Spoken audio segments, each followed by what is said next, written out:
pré-teste. Então, para quem entrou agora, boa noite, galera. Sejam bem-vindos, povo do Alfa e o povo de fora do Alfa. A gente vai começar agora a palestra com a Mari. Pode ir, Mari, a hora que quiser. Tá, vou compartilhar na tela.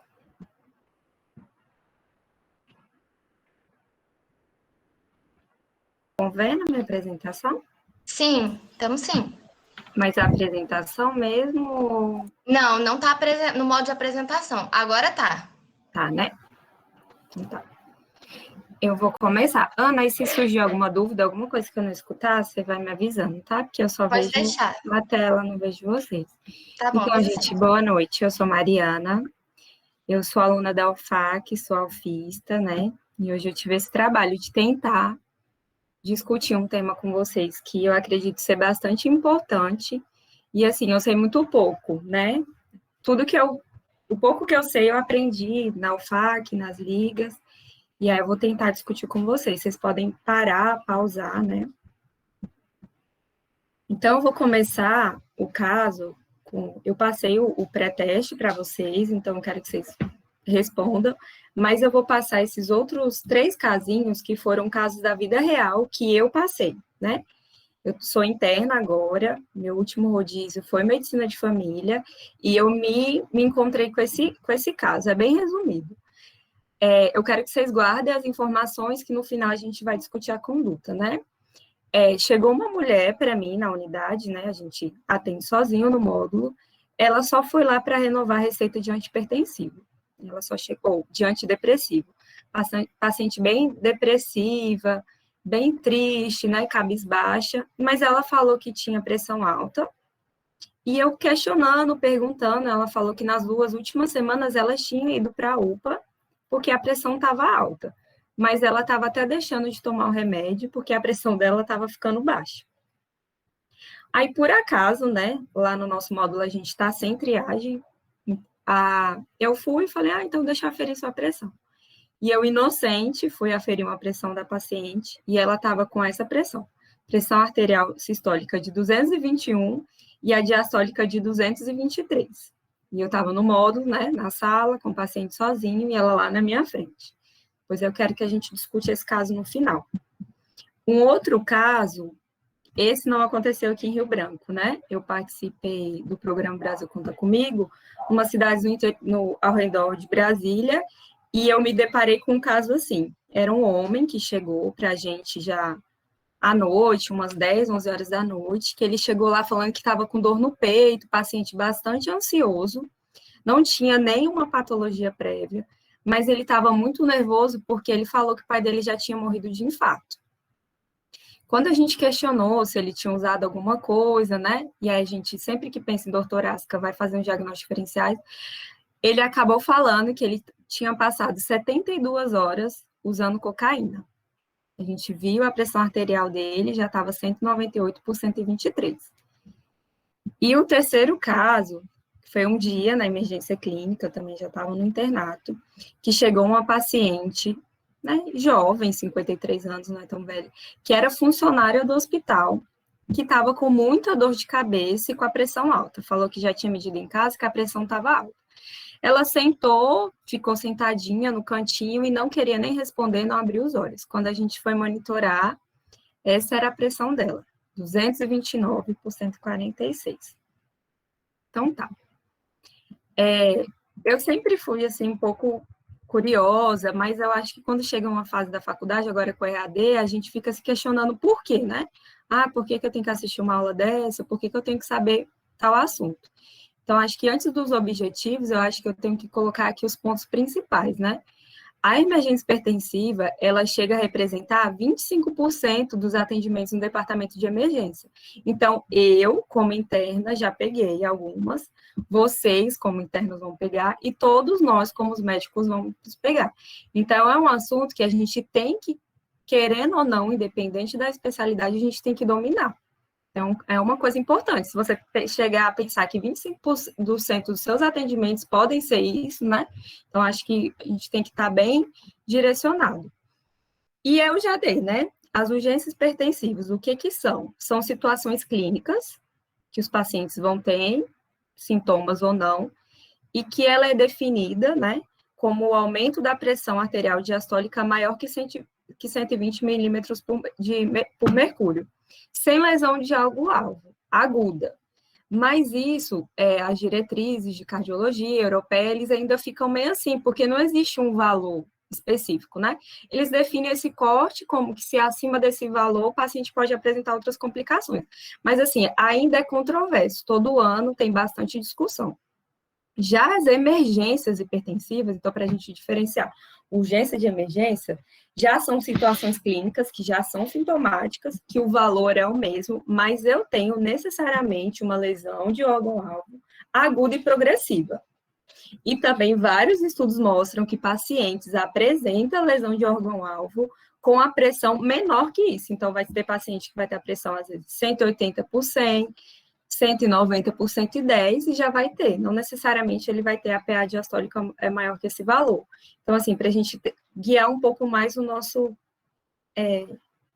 diagnóstico. E aí, o que é mais importante da aula, né? A dor, estresse, síndrome do pânico estão associados à elevação da PA. E não necessariamente vai caracterizar, né? Que é o que a gente chama de pseudocrise. Então, assim, saber isso já termina a aula, no meio que eu não tenho muita coisa para contribuir, porque eu tenho que saber que, às vezes, 80%, 90% dos pacientes vão chegar na nossa emergência com a pressão alta, mas só que não é a pressão alta, ele está sentindo dor, ele passou por um momento de estresse, ou está acontecendo alguma coisa, ele tem alguma outra patologia que coincidiu dele estar com a pressão alta. Muitos pacientes, tanto os hipertensos ou não, e às vezes até profissionais da saúde mesmo, eles associam que aumento da pressão que vai causar os sintomas. Mas a gente vai ver que não, que na verdade são esses sintomas, essa resposta adrenérgica, esse dano que a gente tem que aumenta a pressão. Isso tem que ficar bem claro, né? E às vezes, normalmente a gente só vai atender isso.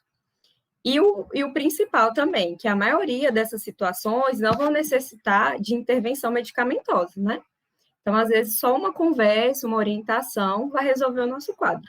Então, assim, para quem acha que daqui não vai mudar muita coisa, essa é a parte principal da aula. Então, só para definir, né? Alguns livros, o livro que eu usei de referência, né, que é o livro de clínica médica da USP, ele determina esse valor, que é a pressão maior que 180 por 120, sem lesão de órgão-alvo, ou esse mesmo valor com lesão de órgão-alvo, né? E aí, como para os meninos que estão agora, e que às vezes, né, eu estou fazendo, sei lá, semiologia, fisiologia, não tem que saber. Então, o que é essa pressão, essa elevação, né? Então, é uma elevação abrupta da pressão arterial, que vai causar uma lesão do endotélio. Isso vai ocasionar uma resposta inflamatória, então vai ficar o tempo todo lesando o meu vaso, e essa pressão aumentando, lesando o meu vaso, essa pressão aumentando, até ter um dano, né? Algumas pessoas conseguem controlar essa pressão, outras não. A gente vê nisso nos pacientes que são hipertenso crônico. Às vezes ele vive ali com a pressão dele quase 200 todo dia, e tá bem, não teve nenhum AVC, não teve alguma coisa. Mas, às vezes, do nada, ultrapassa esse valor e ele já acaba apresentando uma lesão de órgão-alvo. E outra coisa importante também é que, assim, os pacientes com pressão arterial secundária, eu não sei se todo mundo sabe isso, mas são causas de pressão arterial que não são necessariamente o que a gente aceita como comum. São outras causas, o cromocitoma, alguma lesão renovascular, são outras causas, né, que levam à hipertensão arterial. Elas se apresentam na emergência com maior frequência. Então, às vezes, esse paciente que vai chegar para a gente lá, ele tem uma hipertensão arterial secundária, e às vezes a gente até consegue fechar esse diagnóstico. Então, tá. Como que o paciente vai chegar, né? Eu vou só olhar para o manguito, eu vou só olhar para o monitor? Não. Eu tive essa oportunidade do Alfa, assim, né, de conviver com muita gente boa, ir para ter experiências boas. Então, assim, às vezes, na emergência, o paciente vai chegar com a ficha para a gente, lá com a pressão anotada, o valor X, ou a gente vai olhar para o monitor. mas isso não determina, né? A gente sempre tem que atender o paciente como um todo. Então, não é porque ele veio com a ficha da triagem com a pressão muito alta que eu vou definir a conduta em cima disso. Será que essa pressão coincide com o meu paciente ou será que não, né? E isso, assim, é a anamnese e exame físico, é o que a gente sempre fala. Vou ter que falar com esse paciente. E aí, tá tudo bem? Aconteceu alguma coisa? Você tem alguma doença, né? A minha paciente lá no primeiro caso, ela só foi pegar uma receita, ela não chegou fazendo nada. Usa alguma medicação, retirou alguma medicação, fez algum procedimento médico nesses últimos tempos, ou a senhora passou por um momento de estresse, às vezes, sei lá, ela está em casa, perdeu o filho, ou brigou com alguém da família, passou por algum momento difícil, chega, mede a pressão está alta, vai para o hospital, né? Então, assim, a gente sempre tem que perguntar, isso assim, chegou com a pressão alta, corre lá, é uma emergência, vamos atender, mas vamos perguntar, né? E aí, quando a gente parte para a anamnese, para os meninos que estão chegando, é a gente coletar a maior quantidade de informações que a gente puder. Mas, às vezes, na situação de emergência, a gente tem que ser muito guiado, porque não dá tempo da gente ficar, às vezes, 40, 1h20 com esse paciente, né? Mas o exame físico é muito importante. Eu coloquei essa imagem, porque eu lembro que quando eu fazia semiologia, eu tinha um pouco de dificuldade quando o pessoal falava assim, o exame físico tem que ser guiado, né? Eu vou direcionar. E quando a gente vê o sistema arterial, coloquei as duas imagens, a gente vê que tem artéria em tudo.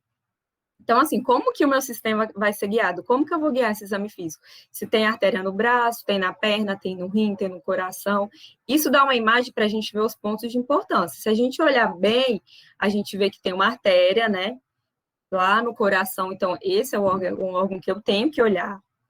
Tem o rim, tem o encéfalo, né? E tem outras coisas que a gente vai passar, mas isso tem que guiar o nosso exame físico. Então, assim, a gente vai seguir, né? A investigação no paciente, mas guiando, a gente sempre vai procurar alguns sinais de alarme. E aí a gente pode começar crânio caudal, né? Esse paciente tem algum acometimento de encéfalo? Ele tem cefaleia, tontura, alteração visual, ele tem algum déficit neurológico novo, está apresentando alguma crise convulsiva, ou já chegou comatoso? Isso são sinais que provavelmente não é só a pressão, ele tem alguma outra complicação, ou coincidiu, mas eu só vou saber se eu perguntar, se eu for lá examinar, né? Um paciente que chega com a pressão alta e está bem, é diferente de um paciente que chega para mim com a pressão alta e está com déficit focal, né? Está com hemiparesia, não está conseguindo se mover. Como a dor torácica, né? Palpitação, entre outras coisas. Então, eu vou guiando, eu tenho que procurar. Esse paciente chegou para mim com a pressão alta, mas ele está com dispneia, ele tem um sopro, ele tem perfusão periférica diminuída. E aqui uma coisa muito importante. A partir do momento que eu encontrei um paciente, né? Esse paciente chegou a mim, e ele está com essa pressão arterial elevada, eu tenho que confirmar. E uma maneira de eu confirmar é eu fazer, no mínimo, 3 medidas nos 2 braços. Isso não sou eu que estou falando, gente. Isso é o que é recomendado pela diretriz. Eu sei que, às vezes, nos ambientes de emergências, isso não acontece, né? Porque, enfim, por N motivos. Mas aqui a gente está para discutir o que é recomendado. Se eu conseguir fazer as 3 medidas de pressão arterial, eu vou fazer. A gente sempre fala no Alfa que a gente sempre segue o que é recomendado. Então, o ideal é eu medir 3 vezes, indo os 2 membros, para me ver se tem alguma diferença. Então, assim, se cair em prova, se tem alguma coisa, porque às vezes eu medi a primeira, o manguito não estava adequado para o braço do paciente. Eu não coloquei algumas imagens, mas o manguito tem que estar adequado para o peso, para o tamanho, para a circunferência do braço. Então, isso é muito importante também. E também, né, fazer uma pesquisa baixa. Então, esse paciente chegou para mim, eu estou com a pressão alta, só com a pressão alta. Mas também eu estou sem fazer xixi. O paciente está com edema, né, que a gente fala que está inchado. Ou eu estou minha pressão está alta, mas tem 2 dias que meu xixi está com sangue, ou meu xixi está escuro, cor de Coca-Cola, né? E o que a gente fala é nunca esquecer do exame abdominal, porque tem algumas patologias, né, abdominais que às vezes a gente deixa passar porque não examinou, como massas palpáveis, sopros e outras coisas. E tá, o que é mais, né? Isso a gente está fazendo o exame físico guiado normal. Quando a gente vai ver a diretriz de atendimento de paciente com emergência, eles colocam uma coisa que eu nunca vi fazendo, assim, Isso eu nunca vi, eu espero que vocês vejam, nem aprendi na faculdade, mas eles recomendam. Vocês acham, alguém quer falar alguma coisa, tipo, ah, paciente chegou, o que que eles mandam eu fazer? Alguém tem alguma sugestão aí para falar? Exame de fundo de olho?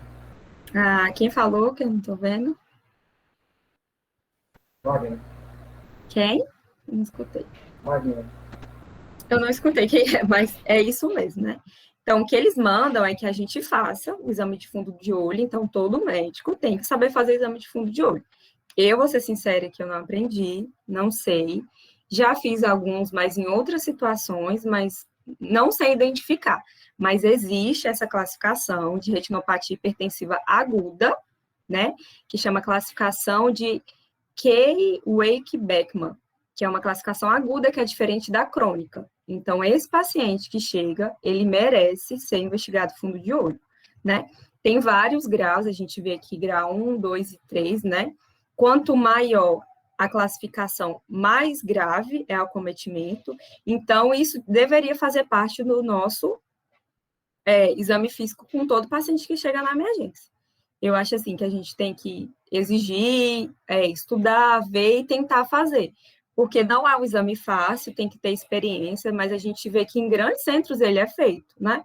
É feito e ele evita de eu mandar. Alguns estudos falam que até 30% dos pacientes que têm encefalopatia hipertensiva, eles não têm alteração no fundo de olho.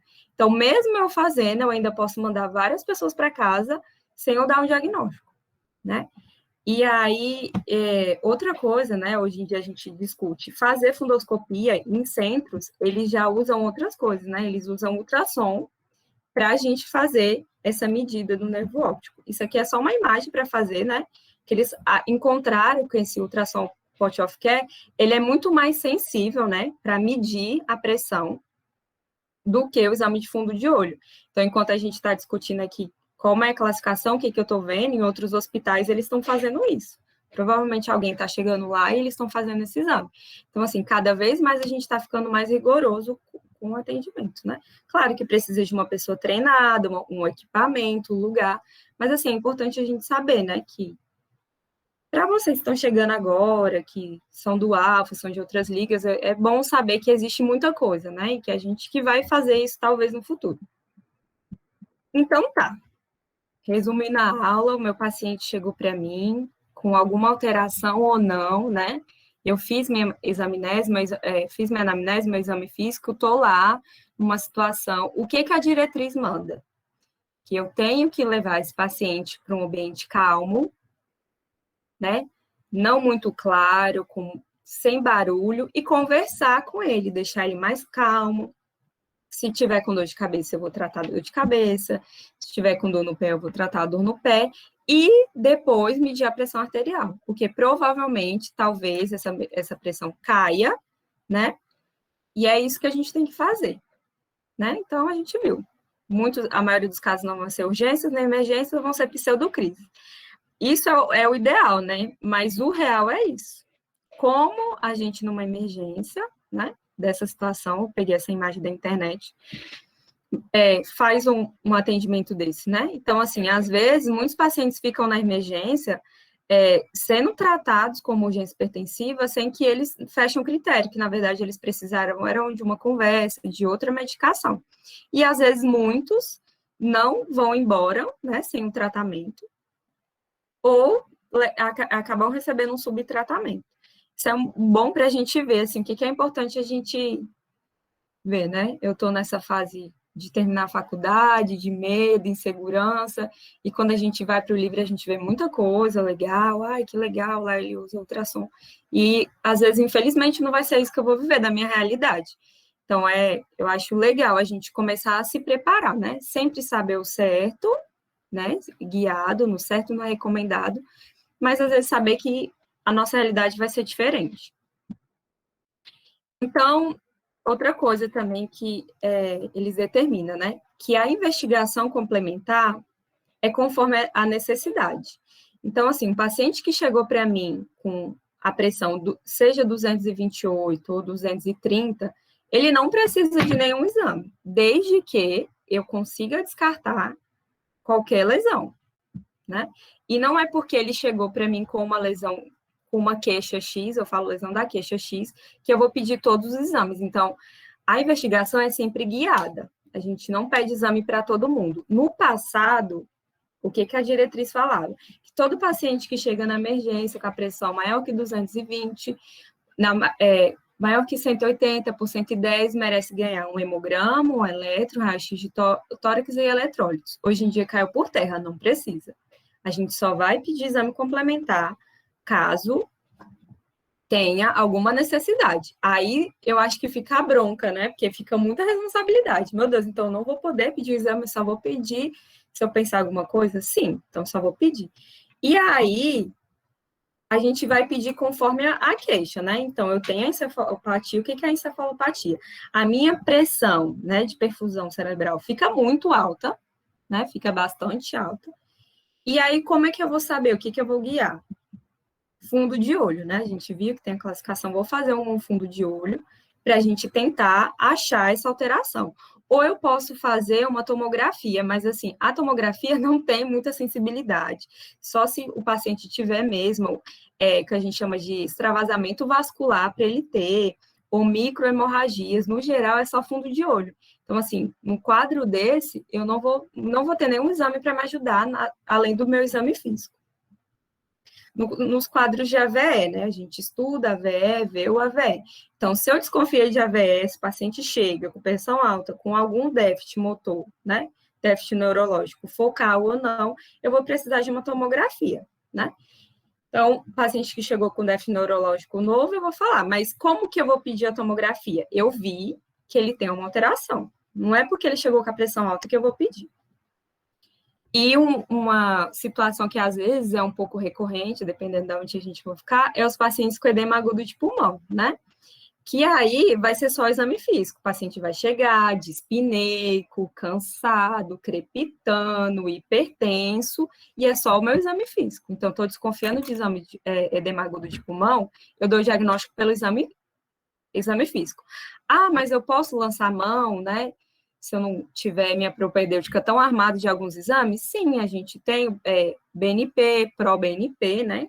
Que a gente pode pedir na emergência, mas não é todo lugar que a gente encontra. Mas eu posso, sim, se eu estou na dúvida se essa dispneia é de causa cardíaca ou não, eu posso, sim, lançar a mão. Mas o que vai me guiar é o exame físico. Já na síndrome coronariana aguda, vai ser a queixa do paciente e o exame físico. Ele vai falar que está com dor, ele vai falar que a dor é assim, que a dor piora com os esforços, e aí talvez eu encontre alguma coisa no exame físico e vou guiar vou guiar o que eu vou pedir de exames, que aí vai ser eletro, enzimas seriadas, raio-x de tórax. Outra coisa também que às vezes passa, eu já tive uma experiência não muito boa, mas passa, é a dissecção arterial aguda, né? Que o paciente vai chegar com dor, vai chegar hipertenso, e se você não for lá examinar, procurar um sopro, palpar o pulso, encontrar alguma alteração, você não vai ter como desconfiar. Porque para você fechar o diagnóstico, você vai precisar de uma angiotomografia. Então, como que eu vou pedir uma angiotomografia? Todo mundo que chegar para mim com dor, vou pedir uma angiotomografia? Não. Então, só vou pedir um exame se eu desconfiar de uma doença. E eu só vou desconfiar de uma doença se eu pensar nela, se eu investigar e se eu encontrar um achado de exame físico. Insuficiência renal aguda. Todo mundo que chegar na minha emergência vai ter o diagnóstico? Não, vai ser aquele paciente que vai falar, olha, eu estou com redução do débito urinário, estou sem urinar, eu já sou renal crônico, já faço diálise, né? Ou eu estou em processo de entrar em diálise.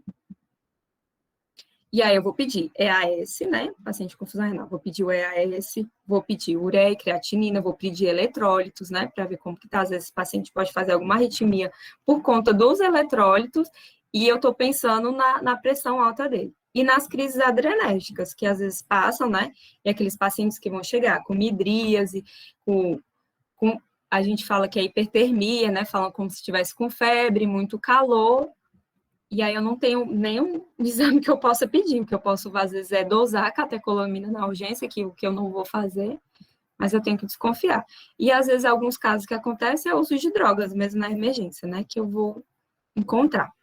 Então, assim, isso que eu falei acho que para algumas pessoas, né, que ainda não sabe, mas assim, é só para a gente guiar no diagnóstico diferencial. Porque às vezes tem várias patologias por trás da pressão alta, muitas doenças, e às vezes essa pressão alta não tem nenhuma doença. O que vai ajudar a gente é exame físico, queixa. E eu só vou pedir exame, tenho que frisar isso, se tiver necessidade. Então, a investigação complementar é conforme a necessidade. Se não tiver nenhuma necessidade, eu não preciso de nenhum exame. Eu posso, né, mandar esse paciente para casa tranquilo.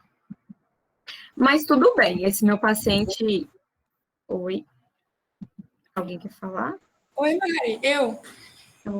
Paloma. Te perguntar, popularmente, assim, a gente tem... Pelo menos eu ouvi já muito falar isso, que a pessoa quando está com hipertensão ou emergência hipertensiva, assim, com pressão alta, ela sente dor de cabeça. Tipo, eu já vi algumas vezes, eu tô com dor de cabeça de pressão alta. Isso confere, mas assim, aí outras vezes eu já ouvi, assim, na faculdade, que é mito, não é real essa dor de cabeça da pressão alta. Eu queria saber sobre isso. Então, Paloma, como eu falei no início, né? Isso é comum, às vezes a gente vê até profissional da área da saúde mesmo falando. A dor, ela causa, né, uma alteração no nosso corpo. Então, a gente vai liberar vários fatores imunológicos. E a gente algumas pessoas vai levar a pressão ou não. O que vários estudos já tentaram comprovar, eu vou medir a pressão de uma pessoa, vou medir, e vou ver se essa pressão dela está muito alta e a dor de cabeça. O que eles encontraram é que não. Se você pegar uma população na rua e for lá e medir a pressão, essas pessoas vão estar com a pressão alta e sem sintoma. Já o contrário, né? Já o inverso não é recíproco. Muitos pacientes com dor de cabeça vão ter pressão alta por conta da dor. Isso eu aprendi, não faz. O paciente está com dor, ele vai ter aumento de pressão, às vezes ele vai ter um pouco de espinéia, ele vai estar desconfortável. Trate a dor, melhora a pressão. Então, assim, é mito, né? Claro, se essa dor de cabeça não é a pior dor de cabeça da vida, se ela não vem acompanhada com déficit motor, né? Mas, assim, no geral, a pressão alta, ela não dá sintoma. É uma das doenças mais prevalentes no mundo e ela não dá sintoma. Tanto que a gente vê o estrago que ela faz, né? Da vida das pessoas, porque ela não dá sintoma. Simplesmente você descobre um dia que você está hipertenso. Mari. Entendi, Mari. Obrigada. De nada. Oi, Mari. Quem falou? Oi. Oi. O Piazza. Oi, baby. Tudo bem? Você tá aí, tudo bem. Eu tô aqui desde o começo. Vamos lá. Só para ajudar um pouquinho vocês a entender que a gente tá generalizando, né? A gente, primeira coisa, tem que se pôr no local onde a gente está. Se é na UBS ou se é na urgência, né? Aonde fala sobre solicitar exame complementar somente se sintomas e guiar sintomas. Sim, super válido na sala de urgência, na UPA, no PS. Já na UBS, já muda um pouquinho, porque a UBS é o local onde vai fazer o controle dessa hipertensão, mesmo que assintomática. Mas a hora que o paciente já tem uma hipertensão de longa data, que vão fazer o controle disso, né? A gente tem que lembrar que as causas cardiovasculares é a primeira causa de morte no Brasil e segunda causa de morte no mundo, né? E a maior parte dessas mortes não é da urgência, e sim do má rastreio e conduta na atenção básica, tá? Então, sim, na atenção básica, o paciente hipertenso de longa data merece o eco. Por quê? Porque a hipertensão causa um remodelamento cardíaco que vai levar à insuficiência cardíaca e aí sim, lá na frente, resultar num óbito ou complicação. Então, a gente tem que se pôr aonde a gente está e qual é o objetivo daquela nossa unidade em relação àquele paciente. E sobre a cefaleia, A cefaleia sim causa pico pressórico. Vamos supor um vozinho que tem lá sua pressão alta de longa data, 20, 30 anos com a pressão alta. A pressão de 220 por 150 para ele não vai sentir nada, porque os vasos deles estão acostumados àquilo. A gente que não tem nada, que tomou um susto, que teve um pico adrenérgico, que a pressão vai lá em cima, os nossos vasos não estão acostumados. Então, sim, a cefaleia pode ser um sintoma da pressão, do pico pressórico agudo no paciente que não está acostumado com aquilo. Só que é muito relativo, vai mudar de pessoa para pessoa, e a gente vendo o paciente que chegou na sua unidade com pressão, você não vai saber se é crônico, se é agudo. Então, primeiro você trata a cefaleia.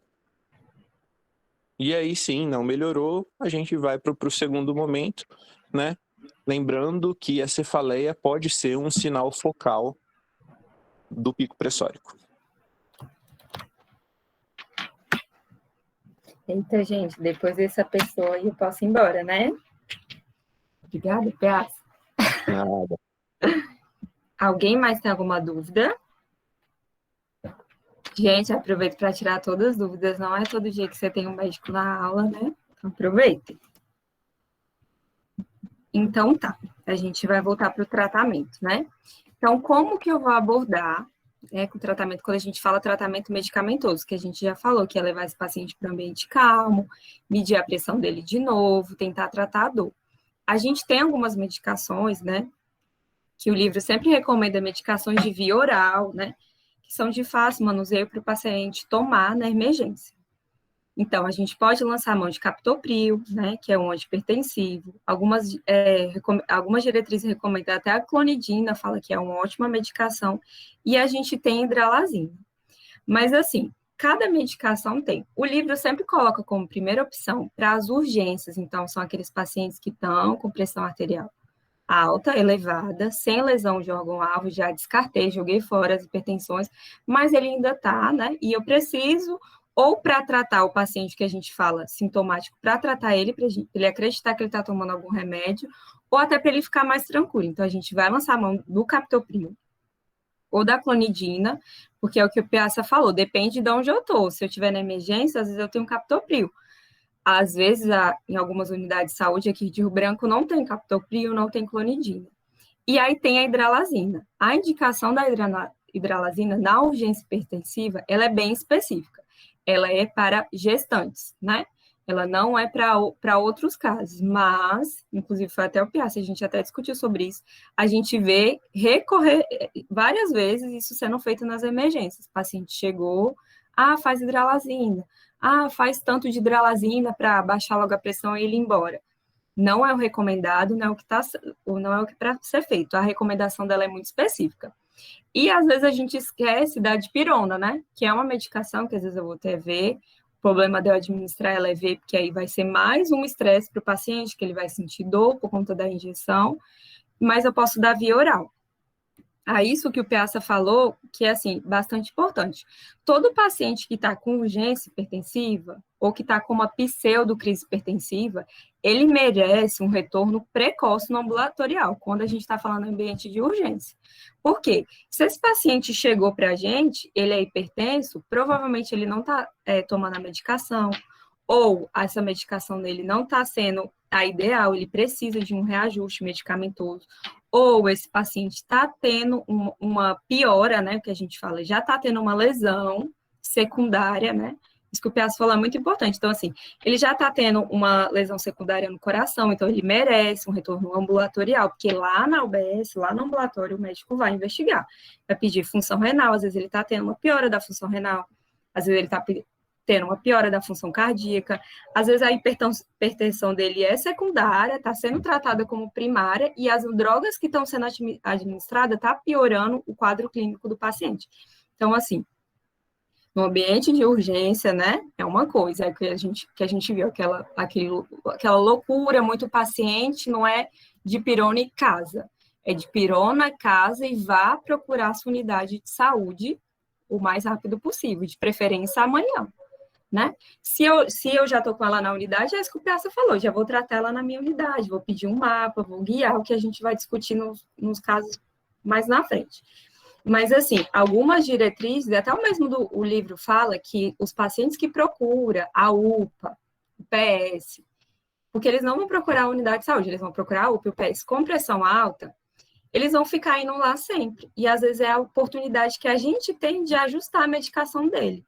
Então, assim, claro que isso não vai ser feito num ambiente muito de emergência, mas, às vezes, na UPA, eu consigo colocar um segundo antipertensivo, eu consigo trocar um antipertensivo, eu consigo falar para ele, por favor, seu José, você tem que tomar o seu remédio, o seu captopril, você tem que tomar 3 vezes ao dia, não é só um dia, você só não pode tomar quando você acha que sua pressão está alta e vem aqui, né? Porque todo mundo é médico, todo mundo vai ter que trabalhar, vai ter que lidar com essas situações, e às vezes é difícil, mas às vezes a gente deixa passar, e é isso que o Piazza falou, a doença que mais mata, é a doença que mais leva morbidades também, e o paciente está toda semana comigo lá na emergência, com pressão alta. Eu tive essa experiência, eu fiquei nesse pronto atendimento, e toda sexta, sábado e domingo chegava uma mulher com a pressão alta. Ela sempre ia, sexta, sábado e domingo. Sexta, sábado e domingo. Ela sabia que a pressão dela estava alta, porque ela comia carne gordurosa, churrasco, tudo, e ela ia lá, porque, tipo assim, eu vou aqui, e lá os médicos davam muito hidralazina. Então, tipo assim, eu vou aqui, eles vão baixar minha pressão, eu vou conseguir dormir, né? Porque eu não tô conseguindo dormir porque a minha pressão tá alta. Então, assim, ela não ia no posto de saúde, ela não aderia à medicação, porque para ela era mais fácil ir na emergência. Mari, Oi? com relação à hidralazina, assim, qual é essa especificação dela para gestantes e se tem alguma explicação para essa preferência dos médicos por muitas vezes darem hidralazina mesmo sem ser gestante? Então, eu vou tentar falar, mas às vezes o Piazza pode explicar melhor por que os médicos podem dar. A indicação dela é específica na gestante, porque a causa da hipertensão, né, do aumento da pressão arterial da gestante, é por outra causa, que depois a gente pode até descobrir, que é a DEG, né? Então, às vezes a paciente vai evoluir com pré-eclâmpsia e às vezes até eclâmpsia, e a gente precisa da hidralazina, que vai ser um antipertensivo de ação rápida, ela é muito rápida, diferente do captopril, que às vezes ele demora até 30 minutos para fazer efeito, a hidralazina é muito rápida, você administrou a pressão abaixo. Então, ela é muito específica. E na gestante, eu não posso usar o captopril, porque ele é proscrito, entende? Então, na gestante, a gente tem as outras coisas também, sulfatação, às vezes a gente vai usar nitroprussiato, em outros casos, mas assim, na gestante a gente vai usar hidralazina. Eu acredito, talvez o Piazza consiga falar melhor, que o uso recorrente na emergência é pela facilidade. Então, assim, é mais fácil você dar uma hidralazina, a pressão desse paciente abaixar logo e ele ir embora, tipo, resolvi meu problema, do que eu dar um captopril e ele ter que ficar lá esperando abaixar, ou dar uma dipirona, ou às vezes até precisar dar outra medicação. Isso é o que eu acho, assim, eu não sei. Eu acho que é isso, da facilidade de dar, porque o paciente vê, ele chega com a pressão, sei lá, 180, daqui a pouco ele já está com a pressão 160, 150, e ele vai embora tranquilo. Mas não sei se o Piazza ainda está aí, talvez ele saiba dizer melhor o porquê que usam tanto. Estou aqui, sim. Tá. A facilidade, o benefício da hidralazina ser feita na urgência, não é benefício, tá? Não é benefício para o paciente em nenhum momento. É benefício para o médico que vai mandar esse paciente para casa achando que ele está melhor o mais rápido possível. A hidralazina, ele tem uma função muito potente e aguda. Acredito que a Mari deve falar mais para frente sobre o que a gente espera quando a gente vai tratar um pico pressórico. Em quanto tempo tem que melhorar esse pico pressórico adequadamente, né? E a gente vê que na emergência esse tempo é inviável, não tem como. Então, os médicos acabam usando a hidralazina, porque o paciente vai chegar lá com seus 220, 130, vai fazer 5 ml de hidralazina e 10 minutos depois vai estar 13,10, 13,8, 13,9 ele vai virar para o paciente e falar assim, procura o posto de saúde, um abraço, vai para casa, chega em casa e tem um AVC isquêmico. Vocês vão ver no dia a dia de vocês a hidralazina sendo usada para pico pressórico. Isso é fato. Vocês vão usar hidralazina para pico pressórico. Isso é fato. Eu já usei hidralazina para pico pressórico. Mas não é o indicado. Quando você vai, aprofunda, estuda, você vê que ela não tem indicação. A equipe de enfermagem, a equipe técnica vai virar para você e vai assim, faz hidralazina logo para você ir melhorar e ir embora. E falam. Só que não é o melhor para o paciente. A Mari deve falar um pouquinho disso mais para frente, senão a gente dá uma discutida. Mari, Oi, tem uma pergunta no chat, posso ler? pode. Na minha cidade, quando estou acompanhando meu pai em uma emergência hipertensiva, vejo que eles aplicam furosemida. É o ideal? Quem perguntou foi o Raimundo. Assim, é emergência mesmo quando você, toda vez que você acompanhou o seu pai, Raimundo, era uma emergência? Porque se era uma emergência, assim, né, o tratamento não é. Outra coisa que foi até bom que eu discuti com o Piazza, ele falou uma coisa para mim. A furosemida, ela é uma medicação, ele é um diurético. Ela age no rim e vai jogar volume fora. Ela não é um remédio que vai agir na pressão, ela não vai lá no vaso e vai vasodilatar a minha artéria. Então, isso a gente já começa a pensar. Se a gente for para todas as diretrizes, não tem nenhuma recomendação de, dá diurético. A furosemida, ela é indicada em alguns casos muito específicos, tipo, o paciente está com uma emergência, ele chegou com um edema agudo de pulmão, eu vou, sim, dar furosemida para mim tratar o edema agudo de pulmão, não para mim tratar a pressão. Porque eu preciso tirar volume desse paciente, preciso, né, melhorar o padrão respiratório, preciso deixar ele menos congesto. Aí eu vou botar a furosemida aberto, de litro, mas não é para tratar. Eu também acredito que seja mais uma, né, má prática da medicina, mas também já vi muitas pessoas dando, e se era uma emergência, não estava certo. Se era uma urgência, também a recomendação da diretriz que eu vi não entra diuréticos para tratar. Alguém tem mais alguma dúvida? Ele falou assim, vi que era meio que um protocolo lá, todos que estavam chegando com PA elevada e o procedimento era esse. Obrigada pela explicação. Infelizmente, assim, vai ser a discussão da outra aula. Às vezes a gente vê protocolo do hospital, da vida, que, como o Piazza falou, né? São más práticas. Às vezes é mais fácil, né? Mas assim, agora imagina, o paciente está com pressão alta, esse paciente não, sei lá, está com uma pseudocrise hipertensiva. Vou dar um caso que eu já escutei uma vez um médico me falando. Ele chegou para mim com a pressão alta, muito alta, mas só que ele passou por um momento de estresse, ele não, sei lá, perdeu o emprego, hoje foi mal, ou sei lá, teve diarreia o dia inteiro, alguma coisa que ele chegou lá na emergência com pressão alta. E eu, Mariana, decido, vou dar furosemida para ele, porque a pressão dele está alta, eu vou dar furosemida e vou mudar para casa. O que pode acontecer com esse paciente? Isso eu já escutei um médico falando para mim. A furosemida, ela é um diurético, então o que eu vou fazer? Eu vou tirar líquido do meu corpo. Então, eu vou tirar o líquido, né? Vou lá aumentar a minha taxa de filtração glomerular e vou secar esse paciente. Esse paciente estava com a pressão alta, porém, ele estava, sei lá, teve diarreia, alguma coisa. Esse paciente ou estava com uma pseudocrise, né? Estava com aumento de catecolamina muito.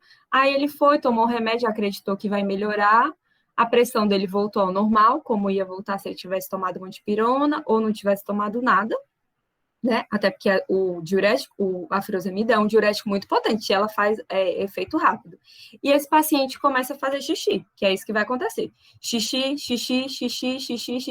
Daqui a pouco o paciente está hipotenso.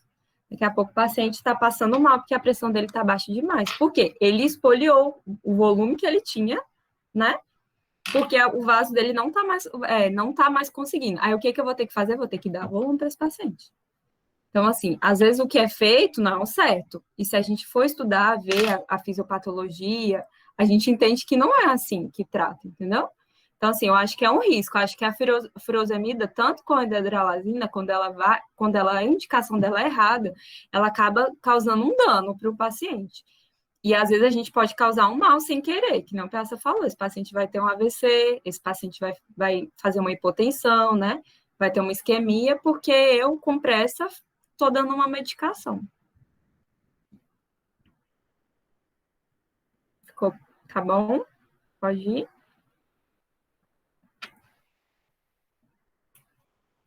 Tá ótimo, pode sim, Mari. Tá bom. Então, só para frisar essa parte que eu acho que é a mais importante para a gente, assim, né? Quando eu falo para a gente, é todo mundo, porque 80% vai ser daqui para frente, que a gente falou, né? Que é tratamento da urgência, que vai ser o captopril, que às vezes vai ser só a dipirona, que às vezes só vai ser uma conversa, né? Você pegar na mão do paciente, você conversar com ele, e o retorno no ambulatório precoce, e a gente não pode ter preguiça, assim. Eu tive a sorte, né, de participar do Alfa, e também participar da Liga de Cardio, e aí a gente vê muito como se conduz pressão arterial. Então, assim, eu acho que é muito importante a gente saber qual antipertensivo eu vou dar, qual que eu posso associar, né? Às vezes a gente até brinca. O paciente toma losartana, chegou comigo na UPA, eu vou colocar o captopril, não vou fazer isso. Então, assim, a gente saber conduzir o paciente, tratar bem uma hipertensão. Se eu não sei, sei lá, pergunto para o colega, vejo, né? Tem diretriz fácil de consultar, para a gente melhorar o paciente, né? Não deixar bem assim, volta para o seu médico do posto, porque lá que ele vai cuidar de você, porque às vezes o paciente trabalha, não tem posto de saúde perto, ou não tem condições de ir, porque trabalha o dia todo, o posto está fechado. Enfim, a gente tem que fazer o nosso melhor, e eu acredito, assim, que a gente tratando a pressão arterial de maneira adequada, a gente está fazendo o melhor para o paciente. Daqui para frente é um pouco mais específico, ainda bem que o Piazza está aí, que ele pode até me ajudar. É um pouco mais assim, para emergência mesmo. Mas daqui para trás é o mais importante para a gente. Aí, falando em urgência, né? O tratamento da emergência hipertensiva, que é aquela que o paciente tem lesão de órgão-alvo, né? Aguda e progressiva, ela tem que ser tratada como qualquer emergência, né? E aí o livro até fala que o fármaco ideal para tratar essa emergência hipertensiva, ele tem que ter ação rápida, né? E você conseguir reverter ele também muito rapidamente, porque assim, se der ruim, se essa pressão abaixar muito, igual a Piazza falou, eu tenho que conseguir cortar o efeito dela bem rápido, né? E ser isento de efeitos colaterais, e o que torna irreal. Como é que eu vou achar uma medicação que haja muito rápido, que eu consiga reduzir essa pressão, mas que o momento que eu não quero, paro de mexer e não tem efeito colateral? Infelizmente, todas as medicações têm efeito colateral. Além de saber indicar, a gente tem que saber os efeitos colaterais das medicações, quando não usar, que às vezes a gente acreditando que está fazendo bem, a gente não está. Então, quando a gente fala isso, né, existem várias medicações. Como a gente viu, a emergência hipertensiva, ela não é uma doença só. Ela está por trás de várias doenças. Então, eu vou lançar mão de medicações de acordo com a lesão de órgão-alvo que eu tiver com o paciente. Então, aqui eu coloquei uma lista de medicações que são recomendadas. E se a gente vê, tem a furosemida, mas ela é indicada como? No edema agudo de pulmão, que também é indicada a morfina, né? Hoje em dia eles estão tirando um pouco mais, mas ainda se usa, que também não age na pressão, né? Mas em outros casos eu já não uso, né? Excesso de catecolamida, eu não vou usar nenhuma medicação para agir na pressão, eu vou usar um alfa-bloqueador, né? Benzodiazepínico, outras causas. Então, assim, a gente vai tratar de acordo com a causa. Mas o que eu quis trazer para vocês? Eu quis trazer uma droga que é a mais utilizada, que se a gente olhar nesse quadro, ela é indicada em quase todos os casos. E eu, quando ia para os plantões do Alfa, eu tinha muita dificuldade, o Rio me perguntava, e eu, meu Deus, não vou saber como faz. E eu acho que é importante a gente saber. Quem está mais na frente tem que saber mais, quem está um pouquinho atrás vai chegando sua hora de aprender. E, assim, pelo menos ver a medicação, como ela é administrada e ver a indicação precisa. Porque se um dia você estiver lá com seu pai e ele tiver com emergência mesmo, talvez você não aceite só a furosemida. Então, uma das medicações que a gente viu aqui é o nitroprusiado de sódio, né? O nitroprusiado, que é uma medicação que tem ação rapidíssima, assim, papum, ligou, passou. Mas eu quis trazer outra coisa para vocês, porque quando entrei no internato, eu sabia, assim, farmacologia, achava que sabia discutir, mas eu não sabia escrever, prescrever, né? Às vezes até sabia mais ou menos, mas não sabia, nunca tinha visto. Não sei como é que é uma ampola de dipirona. Não sabia como é que era uma ampola de dipirona, sabia como é que era uma ampola de hidralazina, de furosemida, e eu acho importante saber. Então, o nitroprusiato de sódio é em ampola, é uma medicação injetável. Normalmente, a apresentação dele é 500 miligramas em 2 ml, mas tem ampolas maiores, o Piazza até me falou isso, que tem lugares que a gente tem ampolas de até 10 ml, mas só que normalmente a apresentação é 500 miligramas por 2 ml. E o que é que eles mandam? Que eu vou usar de 10, né, ou de 0,5 a 10 microgramas quilo por minuto. Mas por que quilo por minuto? Como é uma medicação que age muito fácil, eu não posso deixar assim, toma agora, daqui a pouco toma de novo. Não, ela tem que ser cronometrada, né? Porque se der ruim eu consigo parar, se der ruim eu consigo fazer alguma coisa. Então ela tem que ser cronometrada e a dose dela tem que estar sendo certa. Aí eu coloquei até uma imagem, assim, que é engraçada, que quando a gente chega no internato, até mesmo para trabalhar, vai ser isso que vai chegar para você. Tá bom, você vai passar o nitroprusiato, tá aqui e tá essa bomba. E aí, o que a gente vai fazer? Né? Eu não sei vocês, mas eu tinha muita dificuldade, assim, eu vi uma bomba. Para mim, toda a medicação que dava em bomba, eu nunca ia conseguir administrar, nunca, meu Deus, é muito difícil, eu não vou saber usar. Eu achava que eu ia ser a médica da hidralazina, que é fácil, você dilui e aplica, mas a gente vai vendo, vai estudando, vai manuseando o equipamento, né? E a gente vai vendo que não é tão difícil. A gente mexer, claro, que não é uma medicação isenta de risco, mas a gente tem que usar. Aí, assim, quando a gente coloca uma medicação em bomba, seja nitroprusiato, seja adrenalina, seja outras, a gente sempre prepara ela em uma solução, né? Que a gente chama de solução padrão. Aí a gente pode diluir essa medicação da maneira que a gente quiser. O livro até fala isso, que a diluição é o médico que determina. Claro que às vezes tem serviço que tem a sua diluição padrão e você vai determinar. Mas, no geral, eles gostam de fazer essa concentração de 200 microgramas por ml, que é muito mais concentrada do que a 100. Mas só que em alguns casos, eles até colocam lá, eles às vezes querem diluir bastante, paciente com AVC, um paciente que às vezes você pode tolerar um pouco mais de volume e você dilui. Então, quanto mais diluir, mais volume eu vou dar para o paciente. Quanto menos eu diluir, menos volume eu vou dar. E tá, né? Eu vou diluir 2 ml da medicação. Normalmente a gente dilui em soro glicosado. Eu fiquei até de pesquisar se eu podia usar outros diluentes. Eu acabei que não fiz isso.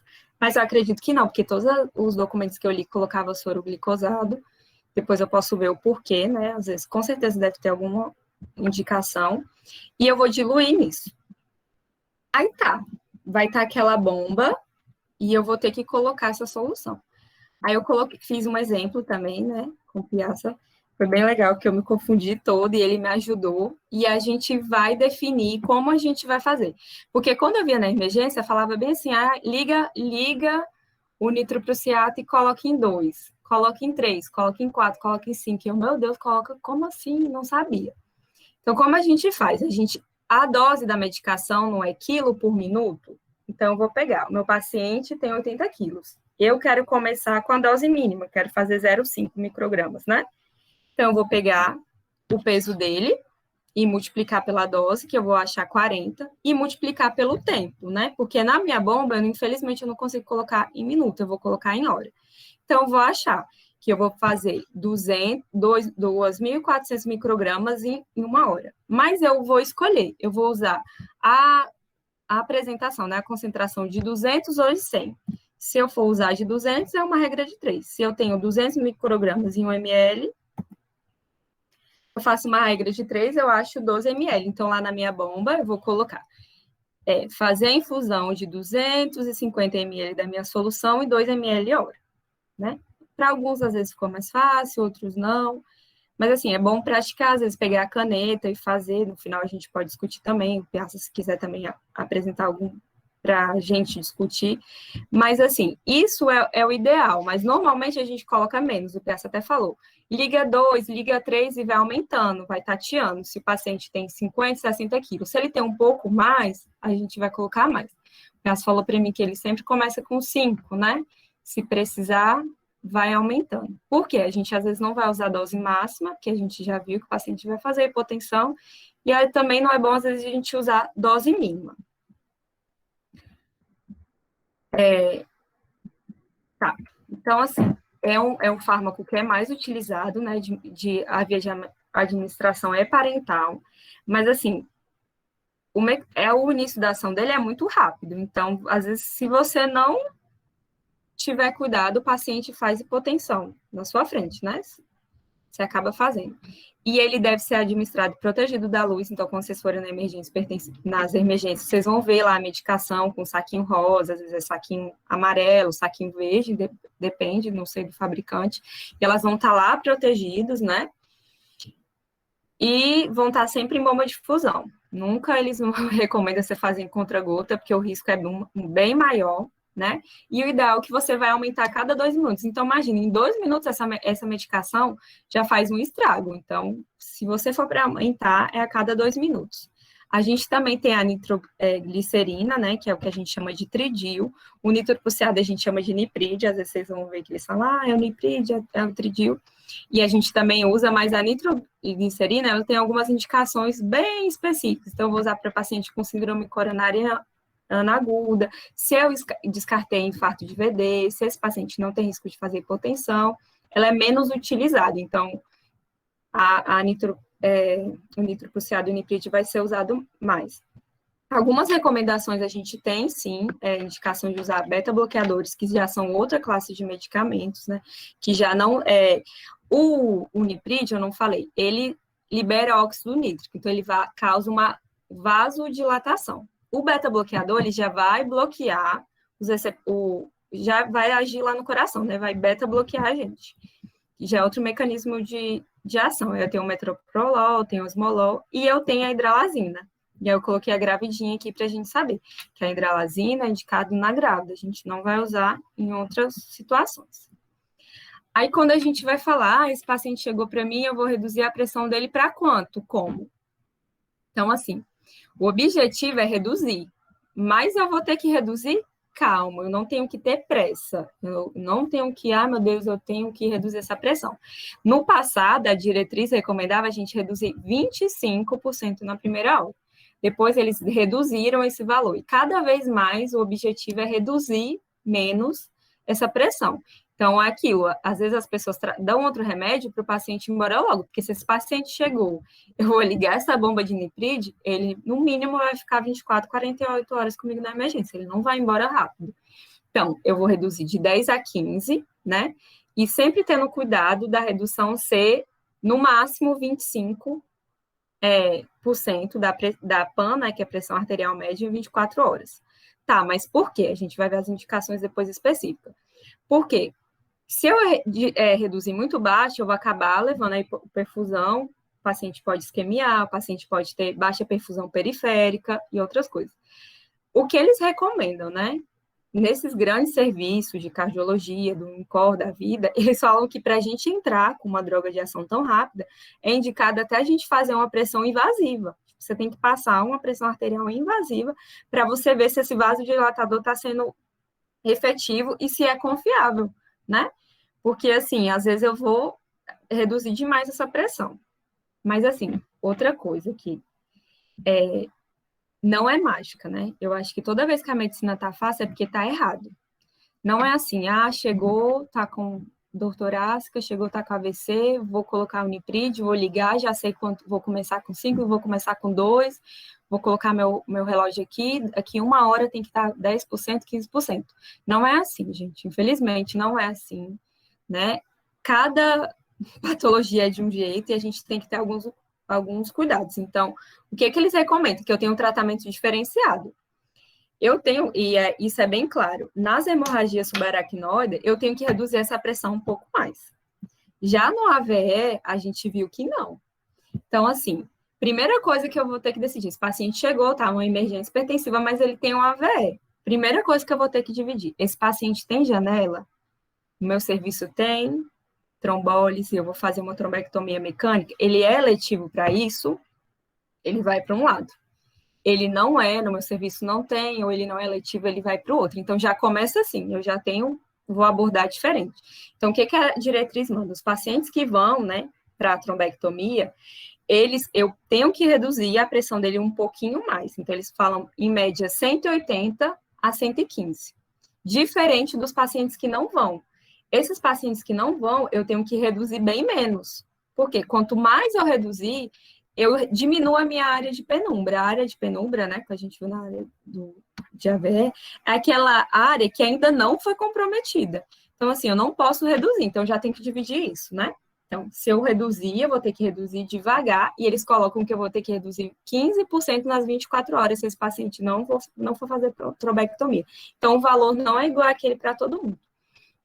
Na encefalopatia hipertensiva, que é aquela que eu vou dar o diagnóstico, né, com quadro clínico e com, às vezes, no exame de fundo de olho, eles já falam que eu tenho que reduzir mais. Aí eles falam que eu posso reduzir de 10 a 15 na primeira hora e 25% nas 24 horas. E eles até falam, para a gente fechar o diagnóstico de encefalopatia hipertensiva, às vezes o diagnóstico é de inclusão. Então, quando eu reduzir 15%, esse paciente vai melhorar. Entendeu? Vou ter que continuar reduzindo devagar, mas eu já vou ver uma melhora.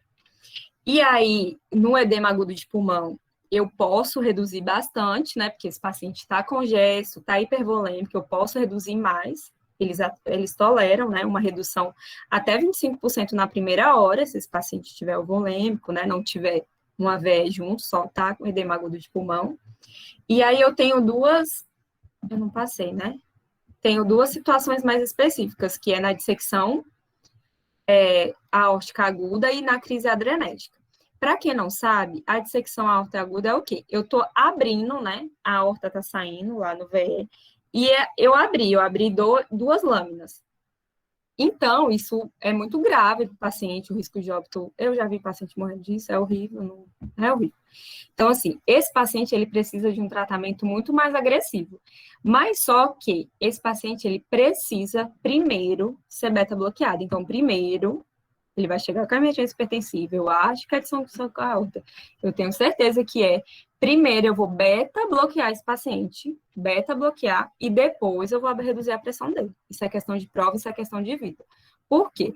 Se eu reduzir a pressão do paciente, a gente tem vários receptores. Então, eu vou lá, começo a reduzir essa pressão desse paciente. Os nossos baroreceptores começam a sentir que o volume está reduzindo. Aí, o que eu faço? Causa uma taquicardia. Imagina o paciente fazendo taquicardia, né, aumento da frequência, batendo naquele vaso que está dissecando. Ele vai romper. Então, isso assim, primeiro eu vou beta-bloquear o paciente, depois eu vou reduzir a pressão. Eles sempre colocam isso, eu vou lançar a mão do beta-bloqueador, depois reduzir a pressão. E assim, a pressão para o menor possível e a frequência para o menor possível. Eles falam que o paciente tem que ficar bradicárdico, é frequência de 60, pressão arterial de 100, 110, né? Já é outra situação. E nas crises adrenérgicas? Nas crises adrenérgicas, seja ela para o uso de droga, ou quando eu retirei alguma medicação que eu usava, principalmente os inibidores da MAO, ou algumas outras medicações, eu tenho que ter um cuidado. Por quê? Se eu beta-bloquear esse paciente, primeiro eu tenho que beta-bloquear e posso, às vezes, reduzir a pressão. Mas o que acontece? Às vezes, eles também têm o aumento dos receptores alfa. Então, o ideal é eu beta-bloquear e também dar um alfa-bloqueador, né? Alguns casos, eles até recomendam, né? No meu caso, a gente vai discutir, que às vezes você tem que dar um benzodiazepínico. O paciente, sei lá, tá de abstinência, ou usou muita droga, ou alguma outra coisa. Você dá uma outra medicação, um analgésico, um benzodiazepínico, deixa esse paciente mais calmo e vai reduzindo a pressão dele devagar. Mas para vocês verem, não é fácil, né? O que eu falei, daqui para trás é o que a gente tem que saber. Daqui são os casos mais específicos, como a gente é do ALFA, a gente estuda bastante coisa, é sempre bom para falar. Se alguém ficar... Peraí, Mari, só uma curiosidade e uma coisinha, um macetinho para vocês não esquecerem, e toda vez que vocês pegarem, vocês vão lembrar disso. Sempre que vocês pensarem na possibilidade de uma dissecção aguda de aorta, vocês vão medir a pressão nos dois braços e comparar tanto pulso quanto pressão nos 2 braços, de preferência essas medidas serem feitas ao mesmo tempo, tá? Por quê? Porque geralmente a dissecção de aorta não é na saída da aorta do coração, né? Aí tem as classificações de DeBakey, que é a classificação de Stanford, que aí vai mostrar onde na aorta que está dissecando, mas geralmente ele disseca na curva posterior à saída do tronco braquiocefálico direito. Então isso vai fazer toda a diferença no diagnóstico. Vai ter uma diferença de pressão importante que vai te fazer pensar nesse diagnóstico e aí sim solicitar os exames de acordo com o diagnóstico. É isso mesmo, gente. E assim, vocês só pensam em dissecção se você souber o que é dissecção, e você só faz diagnóstico se você vê. Eu já vi, e assim, não é bom. É aquilo que a gente vê no livro, o paciente morre mesmo, e é palpar o pulso, assim. Eu lembro que eu palpei o pulso do paciente, e eu falei, não tá normal. Mas eu devo estar louca, porque não é possível, esse paciente está com dor torácica, tipo assim, até outra pessoa já avaliou ele, outro médico já avaliou, ele estava fazendo enzima seriada. Provavelmente não é dissecção, e era. Então, assim, a gente só vai pensar se a gente examinar. Então, vou medir pressão, eu não vou lá ter que medir, né? 3 medidas, então vou medir a pressão, vou palpar o pulso. O ideal é palpar outros pulsos também, né? Ver se ele tem uma dor abdominal, ver se ele tem algum sopro, alguma outra coisa. Porque, assim, gente, acontece. E é horrível. É assim, acho que é uma das coisas mais feias que eu já vi. É horrível, porque o paciente chega com dor, pressão alta, daqui a pouco o paciente para, daqui a pouco rasgou tudo e não tem mais o que fazer. Infelizmente, é uma patologia muito grave, diagnóstico ruim, e às vezes a gente não tem, né? Alguém, talvez um dia, tenha alguma coisa melhor para fazer. Mas a gente tem que pensar, né? E tratar. Então, alguém quer comentar mais alguma coisa? A gente pode voltar para o caso.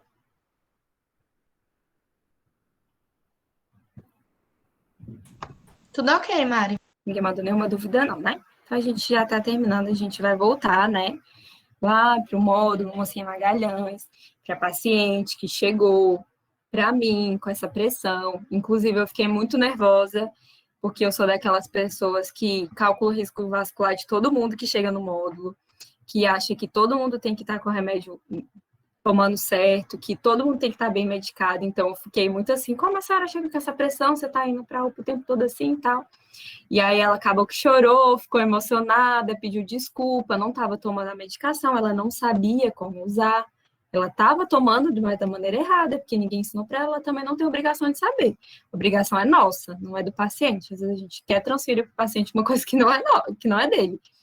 E aí, o que a gente fez, né? A conduta sempre foi guiada, eu tô falando, porque foi guiada por alguém, né? Eu tô falando assim, o que eu fiz, mas foi guiada por alguém. A gente faz algumas coisas com o interno, mas sempre é guiado por alguém.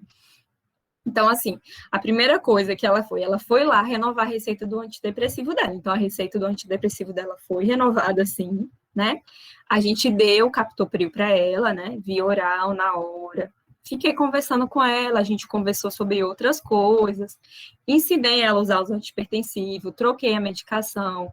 Eu acho que ela estava tomando hidrocloro, losartana e nifedipino, mas assim, tomavam de manhã, uma tarde ou uma noite, não sabia como tomar, e a gente acabou trocando, eu passo cortalidano para todo mundo, eu gosto, então coloquei outro remédio para ela, né? Fez ajuste de medicação, orientei ela sobre todas as complicações, que nem o Piazza falou, eu estava na unidade de saúde, então eu tinha que fazer isso, né?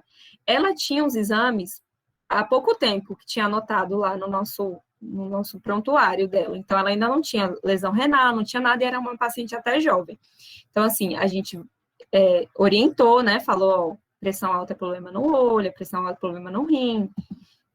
E a gente pediu para ela voltar no outro dia, né? Até porque a pressão dela estava muito alta. A gente pediu para ela voltar no outro dia para a gente medir a pressão, porque o nosso atendimento era só de manhã. E a gente pediu para ela fazer a medida da pressão, né? Que a gente chama de mapa, quando é residencial em MRPA, para a gente acompanhar. Então, esse caso é o que a gente vai pegar no dia a dia, é o conduta. Então, a gente acertou porque a gente tirou uma paciente que estava indo para a UPA, né? Conduzimos tranquilo. Esse outro caso já também foi assim, o paciente chegou com dor no peito, eu estava lá, num lugar diferente, sem meus professores, não tinha um piasta, não tinha ninguém, e aí eu fiquei muito nervosa, o paciente tinha usado cocaína, assim, falou que tinha usado cocaína, ele não tinha aparência, né, mas ele estava muito nervoso, e eu também fiquei achando, será que ele vai infartar, né, infarto de consumo, tudo. E aí o que a gente fez? Por conta da história do uso de droga, e por conta da dor no peito, ele não chegou porque a pressão dele estava alta, ele chegou porque ele estava dor no peito. A gente pediu um eletro para ele, né? Então, o exame é guiado na queixa, então a gente pediu um eletro, a gente tinha que descartar alguma coisa. Pediu um eletro e um raio-x, lá também fazem raio-x. A gente fez dipirona para ele na hora e deixou ele sentar, e o médico também quis dar o diazepam, para ver se ele ficava mais calmo, mais agitado. Ficou em observação, acho que ele ficou umas 4 horas em observação, depois ele ficou estressado, já queria ir embora, né? Já percebeu que não tinha nada de grave com ele, e ele mesmo pediu para ir embora, e a gente pediu para ele voltar, né? Retorno no ambulatório, para fazer também medida da pressão, e acabei deu uma orientação em relação ao uso de droga, assim. Foi pouco, né? Ele também não quis escutar muito, mas eu falei, né? Se o pai dele morreu, né? De infarto, ele era ainda muito jovem, mas às vezes muita gente infarta por conta de uso de algumas drogas, e foi isso que a gente orientou. Se alguém ficar com dúvida também em relação a alguma conduta, a gente pode falar. Ou se vocês pensaram diferente no início, né? Eu achei que ia ser conduzido diferente, pode falar. Nesse outro caso, da emergência clínica, foi bem interessante, porque a paciente chegou tremendo e ela não queria abrir os olhos, né? Então, ela foi lá monitorada, a pressão dela estava alta. Então, no primeiro momento, foi dado captopril para ela 2 comprimidos via oral, e a pressão dela não abaixou. Na verdade, acho que chegou até a subir um pouquinho mais, assim, logo em seguida. E fizeram hidralazina para ela também na hora. E dipirona. Não sei porque faltou ainda a hidrocortisona, né? Porque é o kit da emergência. E ela ficou lá, sentada. Mas vocês lembram que era funcionária do hospital?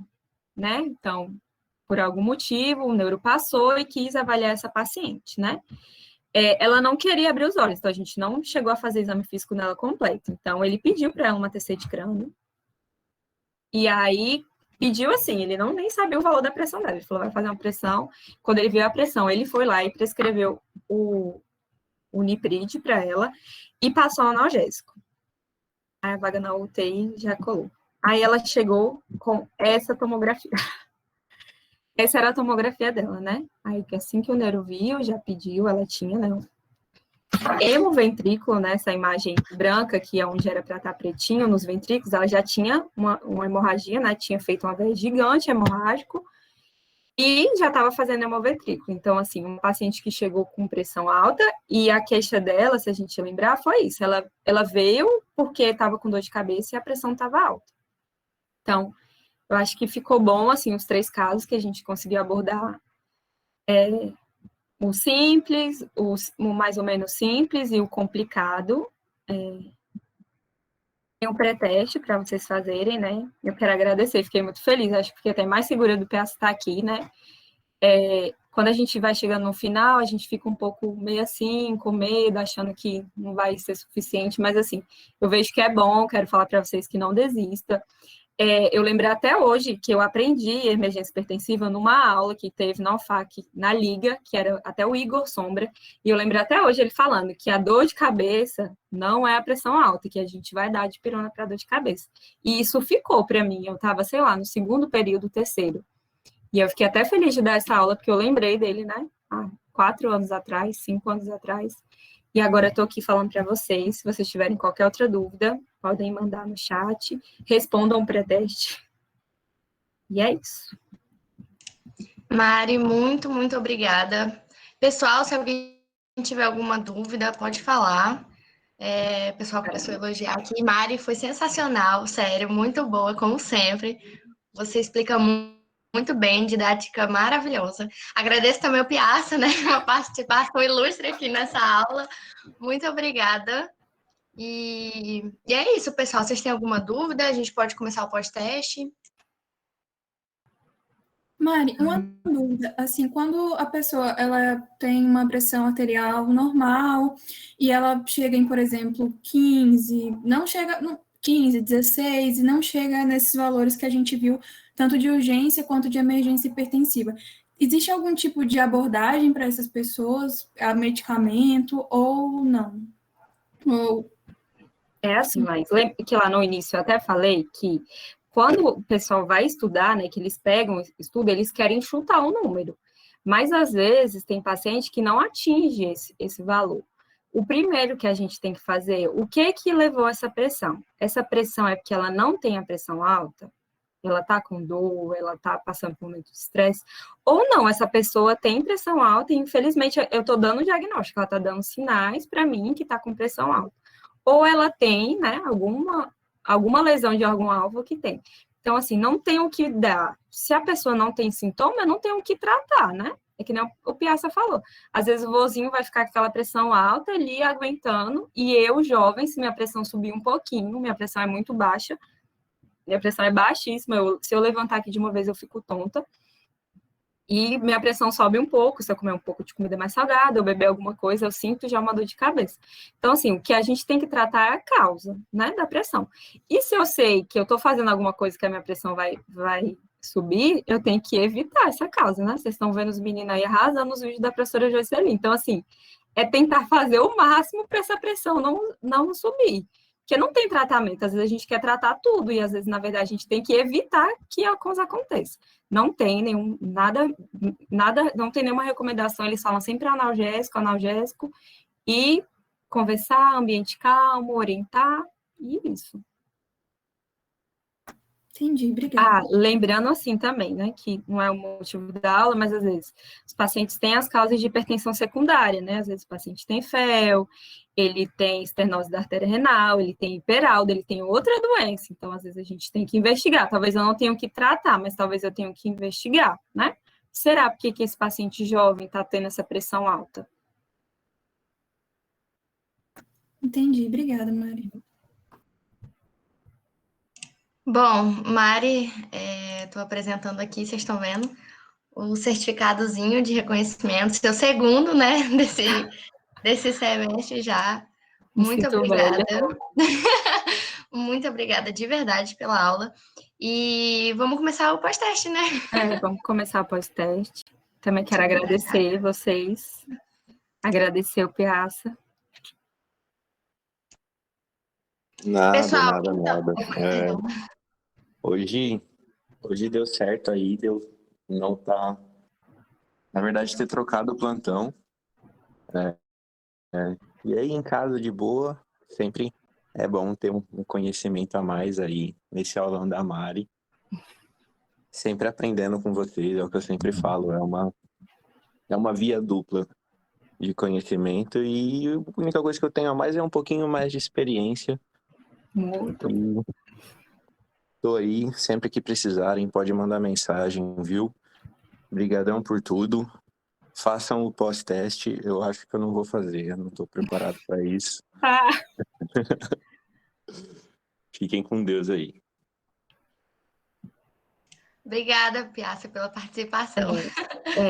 E, pessoal, façam um pós-teste, não tenham medo de errar, assim, eu lembro que quando eu fazia os pós-testes, eu odiava os pós-testes do Gil, eu odiava os pós-testes do Otávio, do Ranieri, eu nem queria ir na aula dele, porque eu achava muito difícil. Mas hoje, quando você chega no final, você vê o tanto que é importante, a gente está aqui, a gente está discutindo, assim, vocês estão discutindo dissecção de aorta, sei lá, que está no primeiro, segundo período, entendeu? Vocês estão discutindo outras coisas que, aos poucos, no começo não faz tão sentido, mas lá na frente faz sentido. Então, se precisar errar, erre, né? Participe nas coisas, discutam, porque o pós-teste a gente não quer avaliar vocês. Eu lembro quando eram os meus, eu odiava, porque era muito difícil. E aí a gente faz com carinho, mas a gente faz difícil também. E até para quem não é do Alfa, gente, pode fazer o pós-teste, tá? Tem bastante gente.